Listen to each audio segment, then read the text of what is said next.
मज़ेदार रेसिपीज़ के लिए मेरे चैनल को सब्सक्राइब करें और डेली रेसिपीज़ के लिए बेल आइकन को क्लिक करना ना भूलें। Welcome to tasty food with Maria.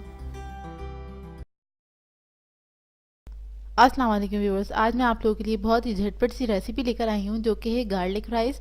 बहुत ही मज़ेदार बनते हैं। इसको आप किसी भी चाइनीज़ सॉस के साथ ले सकते हैं। बहुत ही आसानी से बन जाते हैं। जल्दी बनने वाली रेसिपी है। तो चलिए आइए हम इसके इंग्रेडिएंट्स नोट करते हैं।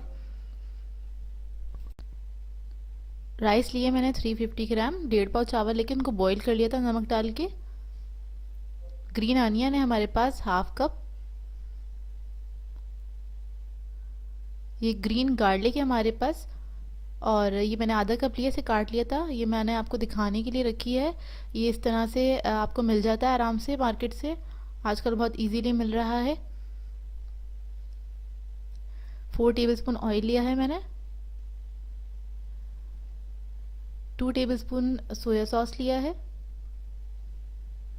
1 टीस्पून गार्लिक लिया है, फ्रेश चॉप कर लिया था इसको मैंने। चिकन पाउडर लिया है 1 teaspoon, salt 1 teaspoon, black pepper 1 teaspoon. इसके लिए पैन लेंगे हम एक, उसके अंदर ऑयल ऐड करेंगे, साथ ही हम लहसुन डाल देंगे इसके, और उसको हल्का सा हम भून लेंगे, हल्का सा फ्राई कर लें। उसके बाद जो हमारा ये जो ग्रीन लहसुन जो था वो मैंने ऐड किया। अगर आप लोग ये ऐड नहीं करना चाहते तो इस स्टेज पे आप गार्लिक की जो क्वांटिटी है वो बढ़ा दें, मतलब 1 टेबलस्पून 1.5 टेबलस्पून आप ऐड कर सकते हैं अगर आपके पास ग्रीन गार्लिक नहीं है तो। मुझे मिल गया था इसलिए मैं ये यूज़ कर रही हूँ, क्योंकि इसकी खुशबू बहुत अच्छी होती है और इसका टेस्ट भी बहुत अच्छा होता है, बहुत अच्छा सा अरोमा आता है इसका। इसको हम थोड़ा सा फ्राई करेंगे।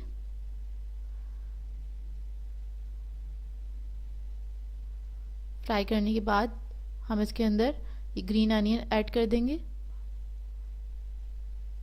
उसके बाद हम राइस ऐड कर देंगे। राइस हमारे बॉईल हैं तो ये बहुत जल्दी झटपट बन जाती है रेसिपी। इसको आप मंचूरियन वगैरह के साथ खा सकते हैं, शाशलिक के साथ खा सकते हैं, चाइनीज़ रेसिपीज़ के साथ जाता है ये बहुत अच्छा। और ऊपर से राइस ऐड करने के बाद मैंने इसके अंदर chicken powder, salt, black pepper और सोया सॉस ऐड करा। उसको मैंने टॉस कर लूँगी मैं इसको अच्छी तरीके से मिक्स कर लीजिए। जितने भी स्पाइसेस हैं बहुत अच्छे से मिक्स हो जाएं इसके अंदर, सोया सॉस वगैरह। और बस हमने इसको मिक्स करना है, टॉस करना है। उसके बाद ये 2 मिनट तक इसको अच्छे से हम टॉस करेंगे। इसके बाद ये रेडी है। इसको अच्छे से टॉस करने के बाद मैं इसको डिश आउट कर लूँगी। इसको मैंने डिश आउट कर लिया है और इसको आप चाइनीज़ सॉसेस के साथ खा सकते हैं, शाशलिक मंचूरियन के साथ खा सकते हैं, सादे भी ये बहुत मज़े के लगते हैं। सो व्यूअर्स, अगर आप लोगों को मेरे रेसिपीज़ अच्छी लगती हैं तो मेरे चैनल को सब्सक्राइब करें, लाइक करें, कमेंट ज़रूर किया करें। जिन लोगों ने अभी तक सब्सक्राइब नहीं किया वो भी कर लें। मुझे अपनी दुआ में याद रखिएगा। अल्लाह हाफ़िज़।